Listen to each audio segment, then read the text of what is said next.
అర్థంగా జరిపించండి, సహాయం చేయండి ప్రభా. దూర ప్రాంతం నుంచి నైనా దైవదాస్తులనైనా ఈ ప్రాంతానికి వస్తుండగా ప్రభా ప్రయాణంలో క్షేమమైన ప్రయాణం దయచేయండి ప్రభా. మీ స్తోత్రాలు తండ్రి. అయా ఎవరికి ఏ మాట దాసించారో ప్రభా ఆ మాటలు మోసుకొస్తున్నందుకు మీకు స్తోత్రాలు స్తుతులున్నైనా. చెప్పబడిన మాటలను బట్టి మీకు స్తోత్రాలు స్తుతులున్నైనా.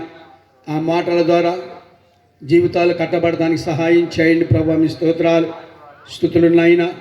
ఈ ఏపూరు గ్రామాన్ని ప్రేమించి ప్రభా కొన్ని ఆత్మలైనా రక్షించాలని ఆశతో ప్రభా మీ సేవకుడు యొక్క కూటాలను ఏర్పాటు చేశారు ప్రభా. మీ స్తోత్రాలు. వారి ప్రయాసం ఏది వ్యర్థం కాకుండా ప్రభా సహాయం చేయండి ప్రభా. మీ స్తోత్రాలు తండ్రి. ఈ కూడి ఉన్న ప్రతి బిడ్డని పేరు పేరున జ్ఞాపకం చేసుకొని దీవించి ఆశీర్వదించి సహాయం చేయమని యేసు క్రీస్తు పుణ్య నామంలో ప్రార్థన చేస్తున్నాం తండ్రి. ఆమేన్.